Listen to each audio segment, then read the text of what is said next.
Hey Fundraiser, I'm Mary Petersen, and this is Hey Fundraiser, the podcast for development professionals who are done guessing and ready to build a major gift program that actually works. Every week, I bring you the tactics, the language, and the real-world strategy to close bigger gifts, deepen donor relationships, and lead with confidence. Whether you're a one-person shop or a seasoned major gift officer, if you're ready to stop hoping and start engineering, you're in the right place. Let's get into it. Hey Fundraiser, today I want to convince you that you don't have a prospect problem, that you have a sorting problem. So most fundraisers spend hours hunting for new prospects. They buy lists, they search well screening tools, they go down these LinkedIn rabbit holes. Meanwhile, the donor who is going to write your next major gift check is probably just sitting right inside your database right now, probably been giving for years and nobody has called her. So let me tell you about Linda. Linda gave my coaching clients organization $250 a year for 9 years. $250 like clockwork every December.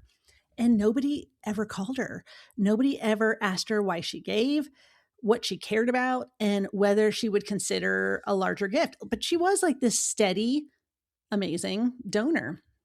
Well, in year 10, my client made one phone call. It was a 15-minute conversation about the mission. And at the end of the call, Linda said, I've been meaning to reach out to the organization. My husband and I are, aging, and we've been thinking about our will, and we'd like to leave a gift in our estate. Could we talk about that? So Linda, is now a 6-figure donor. Linda was always a 6-figure donor, but nobody had asked. So how do you find Linda in your own database? I want to give you 5 signals to look for. And you can run these lists today. You do not need a well screening tool. You don't need a consultant. You just need to look at your own data with a fresh perspective. So here's the first signal. Long-term consistent donors. Anyone who has given 5 or more consecutive years, regardless of the gift size. So loyalty is like the single best predictor of a future major gift. People who keep showing up have a relationship with your mission. The second signal is like somebody who makes a sudden upgrade. Anyone whose annual gift jumps 25% or more in the last 2 years, like something happened. It could be a windfall. It could be a career change. It could just be a deepening connection. You need to know what happened. The third signal is the Libunts and the Sibunts who used to give consistently. So the Libunt is anybody that's given last year, but unfortunately not this year. And the Sibunts are they've given some year, but unfortunately not this year.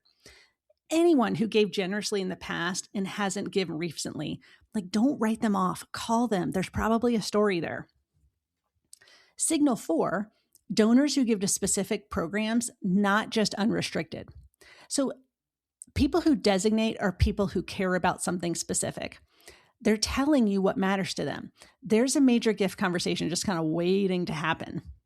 And then the 5th signal is anyone who's shown up to 2 or more events in the last 2 years. Like showing up is engagement. Engagement is signal. So here's the list I want you to run today. If you get nothing else from this episode, just run this one list. So I want you to pull every donor who has given for 5 or more consecutive years and whose total lifetime giving is over $5,000. Not their annual gift, like lifetime giving. This list is like your hidden gem list. I would bet money there are at least 10 people on there that you should call and you've probably never spoken to. So because I want to always give you actionable things, fundraiser. So here is what I would say if I was calling one of those 10 donors for the first time. And don't overthink it. Don't write like a 5-page script. Like just try this. Hi, Linda. This is Mary from organization. I noticed that you've been a faithful donor for 9 consecutive years. And I just realized that you're about to make your 10th consecutive gift. And I wanted to call. I wanted to thank you personally because that means a lot. I'd love to learn about what drew you to our mission and what we could do better. So do you have 15 minutes for a call or a coffee this week? Like that's it. You're not asking for a gift. You're just asking for more conversation. 90% of those donors are going to say yes to you. The other 10% will be flattered that you called. Like, you can't lose. And once you're on the call, your job is mainly to listen. So I want you to ask these 3 questions. What first connected you to our work? What feels most important to you about our mission? And what could we be doing better? And then just let the person talk. I mean, if you're on the phone with this person, write down what they're saying. If you're in person, listen deeply and then go to your car and write down everything you remember. So that's the first call. Now, when this donor maybe doesn't pick up the phone, right? Not every phone call gets picked up. Half of them actually probably won't. So here's what you would say to leave a killer voicemail. It's warm, it's short, it's specific, it's easy breezy. So I would say something like, "Hi, Linda, this is Mary from organization. I'm not calling for anything urgent, but I just wanted to personally thank you for almost 10 consecutive years of giving. And I realized that I hadn't called and personally thanked you, and I wanted to fix that. So I'd love to learn more about what drew you to the work. I'll try you again next week, but if you get a chance this week, my number is," and say your number, and that's it. Okay, so after that, you are just going to send a follow-up email like the same day, and it's 1 paragraph. "Hey, Linda, I just left you a voicemail. I wanted to know if you had 15 minutes to talk in the next, week or so. Here's my calendar link."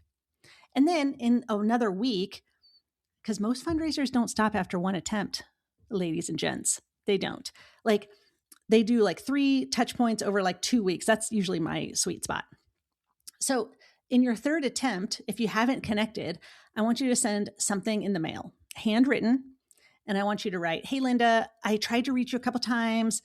I just wanted you to know that we appreciate you. So when you have a moment, we'd love to hear from you. Here's my phone number. Here's my email." Then put her on your follow-up list to try again in like 90 days. So patience here is the difference between a missed conversation and a 6-figure gift you didn't even know you were waiting for. Okay, so let's talk about the 3-year gap. This is one more category I want you to look at. Donors who gave really well and consistently 3 or more years ago and then stopped. I don't want you to write them off. Don't add them to a re-engagement email blast. I want you to pick up the phone and call them. And here's the call. "Hey, Tom, this is Mary from the organization. I keep coming across your name, and I just realized that we haven't been in touch in a while. I'm not calling to ask for anything specific, but I am calling because, I'd love to sit down, chat with you, understand what's changed, and if there's a way that we can do things better. So if you could spare me 15 minutes, here is my number." So some of these donors are going to tell you exactly why they left. It could be a leadership change. It could be a board member that they didn't trust. A program got cut. I mean, some of these conversations will lead to a renewed gift. Some will simply give you the gift of clarity. And either way, you're not going to regret the call. So after the first call, here's the move. I want you to wait 2 weeks. Then send a handwritten note thanking them for the conversation and refer to something specific that was said. Then wait another month, invite them to a site visit, a one-on-one with the ED, a small gathering, like whatever's coming up that's intimate, not the gala, not a golf tournament. And after these 3 touch points, that's when you're going to make a bigger ask. And it should feel like it's the next natural step. I mean, not a leap, not a stretch, but more of a continuation. So here's the bigger principle behind all of this. The fundraisers who hit their numbers, they don't have bigger lists. They have smaller, smarter tables. They focus on a tight portfolio of donors who are already in their database, and they go deep with those people instead of like chasing wealthy strangers. This is the entire premise of my new book, Small Table, Big Philanthropy, which just came out. And if you want the whole philosophy and a step-by-step framework for building your own small table, the link is in the show notes. So your action this week, run the list, find your hidden gems, pick 3, call them. That's it, fundraiser. Like, if you want help building a system around this, including how to identify prospects in 15 minutes, how to move them up your pipeline, how to make asks feel very natural instead of forced. Like, these are the things that we talk about in the Small Table Intensive. This is about rebuilding or building your major gift program and figuring out what is the best way to engage a stack of names into strategy. Okay, I'll put the link below. I'll see you next week, fundraiser. Until then, go find your Linda. Fundraiser, thank you for being here. This work you do, it matters. You are the bridge between generosity and impact, and don't let anyone, including the hard weeks, convince you otherwise. If today's episode gave you something useful, please pass it along. One share, one text to a colleague, one review on Apple Podcasts. That's how this show reaches the people who need it most. Come find me at heyfundraiser.com, and I'll see you next Friday.